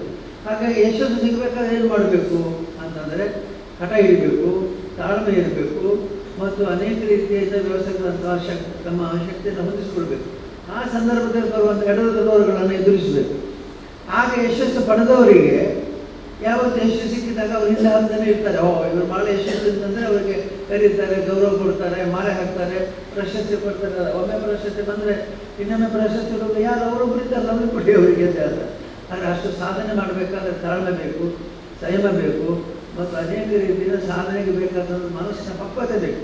ಅದಕ್ಕಾಗಿ ಇವತ್ತು ಯುವರಾಜನ್ನು ಕರೆದು, ನಿಮಗೆ ಒಬ್ಬ ವಿದ್ಯಾರ್ಥಿಯಾಗಿ ಇಲ್ಲಿ ಇದ್ದದ್ದು, ಇಲ್ಲಿ ಸಾಮಾನ್ಯ ಒಬ್ಬ ವಿದ್ಯಾರ್ಥಿಯಾಗಿ ಇದ್ದದ್ದು, ಆದರೆ ಇಲ್ಲಿಯ ಗುರುಕುಲದ ಪಾಠಗಳು ವಿದ್ಯಾಶಾಸ್ತ್ರರಿದ್ದರು, ಅವರ ಮೂಲಕ ಇದ್ದಂಥ ಪಾಠಗಳು, ಇಲ್ಲಿಯ ವ್ಯವಸ್ಥೆಗಳು ಇದನ್ನು ನೋಡಿ ಈಗ ಅವರ ಇಲ್ಲಿ ಅವರ ಸಂಸ್ಥೆಯಲ್ಲಿ ಕೂಡ ಅನೇಕ ಶಿಸ್ತುಗಳನ್ನು ತಂದಿದ್ದಾರೆ. ಇದಕ್ಕೆ ಕಾರಣ ಏನು ಅಂತಂದರೆ, ತಾಳ್ಮೆ ಮತ್ತು ಶಿಸ್ತು ಬೇಕು. ಯಶಸ್ಸಿಗೆ ಹಿಂದೆ ಅನೇಕ ಸಾಧನೆ ಮಾರ್ಗಗಳನ್ನು ಒಪ್ಪಿಕೊಳ್ಳಬೇಕಾಗುತ್ತೆ. ಕಷ್ಟ ಬಂದಾಗ ಅದನ್ನು ತಳಿಸಿಕೊಡುವಂಥ ತಾಳ್ಮೆ ಇರಬೇಕು. ನಾನು ಡಾಕ್ಟರ್ ಮೋಹನ್ ಅವರನ್ನು ಹೇಳ್ತೇನೆ ಯಾವಾಗ. ಮೋಹನ್ ಅವರು ಕೂಡ ಮೂಡುಬಿದಿರೆಯಲ್ಲಿ ಇದ್ದವರು, ಮೂಡುಬಿದಿರೆ ಅತ್ಯಂತ ಯಶಸ್ವಿ ವಿದ್ಯಾ ಸಂಘಟಕರು. ಅವರು ನಮ್ಮ ಆಯುರ್ವೇದ ಕಾಲೇಜಲ್ಲಿ ಉಡುಪಿಯಲ್ಲಿ ಓದ್ತಾ ಇದ್ದಾಗ ಬೇರೆಲ್ಲ ರೂಮ್ನಲ್ಲಿ ಹಾಸ್ಟೆಲ್ನಲ್ಲಿ ಅವರ ರೂಮ್ಗಳಲ್ಲೆಲ್ಲ ಹುಡುಗಿಯರ ಫೋಟೋ ಇರ್ತಂತೆ, ಸಿನಿಮಾ ನಟಿಯರ ಫೋಟೋಗಳು ಇರ್ತಂತೆ, ಬೇರೆ ಬೇರೆ ಫೋಟೋಗಳಿರ್ತಂತೆ. ಇವರ ರೂಮ್ನಲ್ಲಿ ವಿವೇಕಾನಂದರು ಮತ್ತು ದೊಡ್ಡ ದೊಡ್ಡ ಮಹಾತ್ಮರ ಫೋಟೋಗಳು ಇರ್ತಂತೆ. ಅಂದರೆ ಬಾಲ್ಯದಲ್ಲಿಯೇ ಅವರ ವ್ಯಕ್ತಿತ್ವದಿಂದ ಇವತ್ತು ಭಾಳ ದೊಡ್ಡ ಯಶಸ್ವಿ ವಿದ್ಯಾಕ್ಷೇತ್ರದಲ್ಲಿ ಬೆಳಗಿದ್ದಾರೆ. ನಿನ್ನೆ ಕೂಡ ಯಾರೋ ಬಂದರು, ಅದ್ಭುತ ವ್ಯಕ್ತಿ ಅಂತ ಹೇಳ್ತಿದ್ರು. ಅದಕ್ಕೆ ಏನು ಕಾರಣ ಅಂತಂದರೆ ತಾಳ್ಮೆ, ಸಹನೆ ಮತ್ತು ನಿರಂತರವಾಗಿ ಸಾಧನೆ ಮಾಡುವಂಥ ಒಂದು ಹುಮ್ಮಸ್ಸು. ಸೋಲಿಗೆ ಹೆದರಬಾರ್ದು, ಸೋಲಿಗೆ ಅಂಜಬಾರ್ದು, ಗೆಲುವಿಗೆ ಬೀಗಬಾರ್ದು. ಇದೆರಡು ಬಹಳ ಮುಖ್ಯ ತತ್ವಗಳು. ಸೋಲಿಗೆ ಬೀಗಬಾರ್ದು, ಅಂಜಬಾರ್ದು, ಗೆಲುವಿಗೆ ಬೀಗಬಾರ್ದು, ನಾನು ಭಾಳ ಯಶಸ್ಸಾಗಿದೆ ಬೀಗಬಾರ್ದು, ಮತ್ತು ಸೋಲಿಗೆ ಹೆದರಬಾರ್ದು. ಎರಡು ಇದ್ದರೆ ಎಲ್ಲ ಜೀವನದಲ್ಲಿ ಯಶಸ್ಸಾಗಿದೆ. ನಿಮಗೂ ಕೂಡ ಹಾಗೆ ನಿಮ್ಮದೇ ದೊಡ್ಡ ದೊಡ್ಡ ವ್ಯಕ್ತಿಗಳಾಗಲಿಕ್ಕಿದ್ದೀರಿ, ದೊಡ್ಡ ದೊಡ್ಡ ಹುದ್ದೆಗೆ ಹೋಗಿರ್ತೀರಿ. ಹಿಂದೆ ಸುಮಾರು 70ನೇ ಇಸ್ವಿವರೆಗೆ ಬಹುಶಃ ವಿದ್ಯಾರ್ಥಿಗಳ ಹೈಯರ್ ಎಜುಕೇಷನ್ ಮುಂದೆ ಹೋಗ್ಲಿಕ್ಕೆ ಅವಕಾಶ ಇರಲಿಲ್ಲ. ಆದರೆ ಇವತ್ತು ಇಂಜಿನಿಯರಿಂಗ್, ಮೆಡಿಕಲಿಂದ ಹಿಡಿದು ಯಾವ ಕೋರ್ಸ್ ನಿಮಗೆ ಬೇಕು ಅಂತ ನಿಮ್ಮ ಮನಸ್ಸಲ್ಲಿದೆ ಆ ಕೋರ್ಸ್ ನಿಮಗೆ ಹೋಗ್ಲಿಕ್ಕೆ ಅವಕಾಶ ಇದೆ. CET ಎಕ್ಸಾಮ್ ಇದೆ, ನೆಫ್ಟ್ ಇದೆ, ನೀಟ್ ಇದೆ.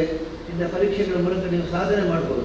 ಆ ಸಾಧನೆಯ ಪಥದಲ್ಲಿ ಯಾರು ನೀವು ತೊಡಗಿದ್ದೀರಿ ಅವರಿಗೆ ಉದಾಸೀನತೆ ಇರಬಾರ್ದು, ಆಲಸ್ಯ ಇರಬಾರ್ದು, ಸೋಮಾರಿತನ ಇರಬಾರ್ದು, ಸಾಧನೆ ಮಾಡಬೇಕು. ಆದ್ದರಿಂದ ನಿಮ್ಮ ಗುರಿಯನ್ನು ನೀವು ಇಟ್ಟುಕೊಳ್ಳಿ, ಗುರಿಯನ್ನು ಸಾಧಿಸಿ. ಈ ಎಲ್ಲ ಗುರಿಯನ್ನು ಇಟ್ಟುಕೊಳ್ಳುವ ಹಿಂದೆ ಮುಖ್ಯವಾಗಿ ನೀವು ಆಲೋಚನೆ ಮಾಡಬೇಕಾದ್ರೆ ನಾನು ಗುರಿ ಸಾಧಿಸ್ತೇನೆ, ನಾನು ಸಾಧಿಸುತ್ತೇನೆ ಅನ್ನುವಂಥ ಸಂಕಲ್ಪವೇ ಸಾಧನೆಗೆ ಮಾರ್ಗ ಆಗುತ್ತೆ.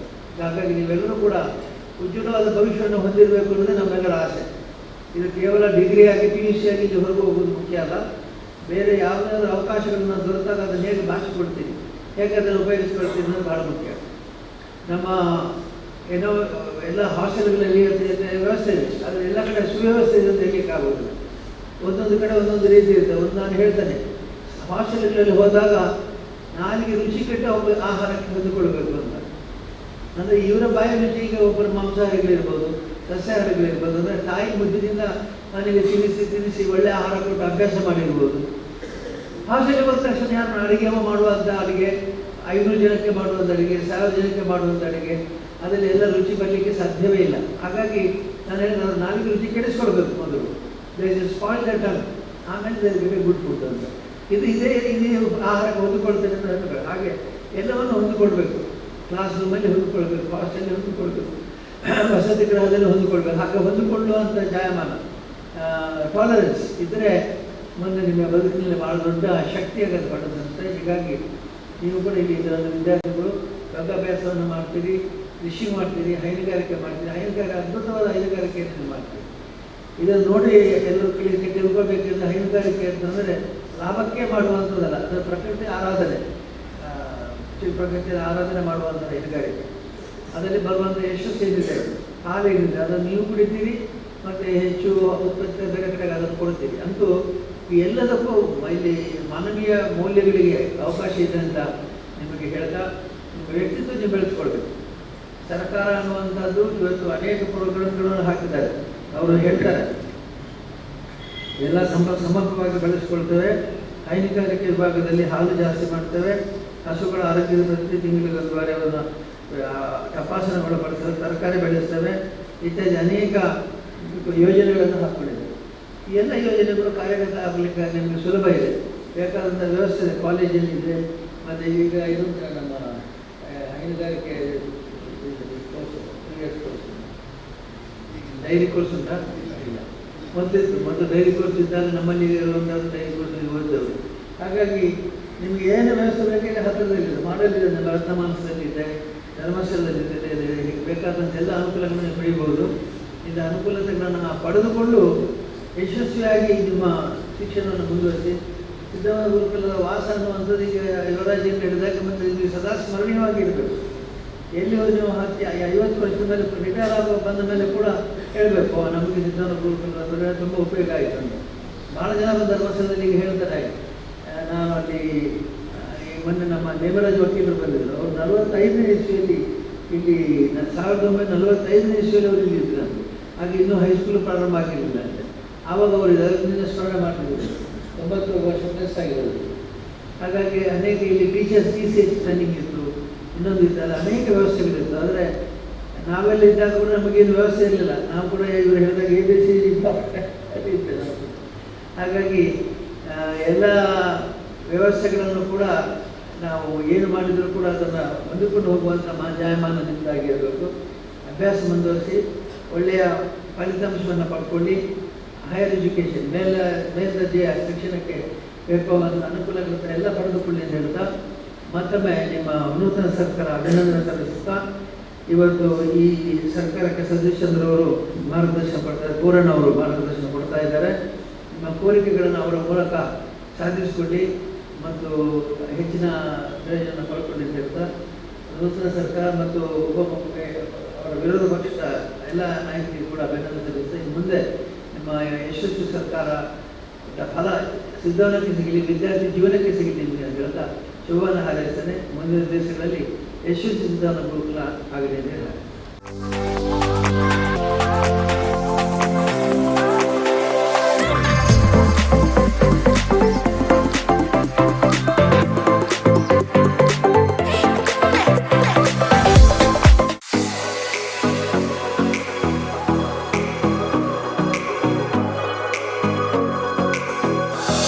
ವಾಹನ ಚಲಾಯಿಸಬೇಕೆನ್ನುವ ಕನಸಿನವರಿಗೆ ಸುವರ್ಣಾವಕಾಶ. ಅತ್ಯಂತ ರಿಯಾಯಿತಿ ದರದಲ್ಲಿ ಇನ್ಶೂರೆನ್ಸ್, ಡ್ರೈವಿಂಗ್ ಕ್ಲಾಸ್ ಸೇರೋರಿಗೆ ಆಫರ್ಗಳ ಸುರಿಮಳೆ, ಮಹಿಳೆಯರಿಂದಲೇ ಚಾಲನಾ ತರಬೇತಿ. ಸಾರಥಿ ಮೋಟಾರ್ ಡ್ರೈವಿಂಗ್ ಸ್ಕೂಲ್, ಕಾಲೇಜ್ ರಸ್ತೆ, ಉಜಿರೆ. ಸಂಪರ್ಕಿಸಿ 9663606966 8792894116 9108317116. ಬನ್ನಿ, ಭೇಟಿ ಕೊಡಿ. ವಿಶೇಷ ಆಫರ್ಗಳೊಂದಿಗೆ ಜರ್ನಿ ಶುರು ಮಾಡಿ. ವಿಶ್ವ ವಿನೂತನ ಚಿನ್ನಾಭರಣಗಳ ಹಬ್ಬ ಮುಳಿಯ ಚಿನ್ನೋತ್ಸವ ಇದೇ ನವೆಂಬರ್ 10ರಿಂದ 30ರವರೆಗೆ ಪುತ್ತೂರು ಹಾಗೂ ಬೆಳ್ತಂಗಡಿಯ ಮುಳಿಯಾದಲ್ಲಿ. ಸಾಂಪ್ರದಾಯಿಕ ಆಭರಣಗಳಿಗೆ ಆಧುನಿಕ ಸ್ಪರ್ಶವನ್ನು ನೀಡಿ ತಯಾರು ಮಾಡಿದಂತಹ ಮಹತಿ ಆಂಟಿಕ್ ಕಲೆಕ್ಷನ್. ಪ್ರತಿಯೊಂದು ಸಮಾರಂಭದಲ್ಲೂ ನಕ್ಷತ್ರದಂತೆ ಮಿನುಗಲು ಅಮೂಲ್ಯ ಡೈಮಂಡ್ ಆಭರಣಗಳು. ವೇದಾಂತ್, ಕುಂದನ್ ಮತ್ತು ಪೋಲ್ಕಿ ಡೈಮಂಡ್ ಆರ್ನಮೆಂಟ್ಸ್. ಮುಳಿಯಾ ಸಿಲ್ವರಿಯಾದಲ್ಲಿ 92.5 ಸ್ಟರ್ಲಿಂಗ್ ಬೆಳ್ಳಿಯ ಆಭರಣಗಳು. ಮುಳಿಯಾ ಜುವೆಲ್ಸ್, ಪುತ್ತೂರು ಮತ್ತು ಬೆಳ್ತಂಗಡಿ.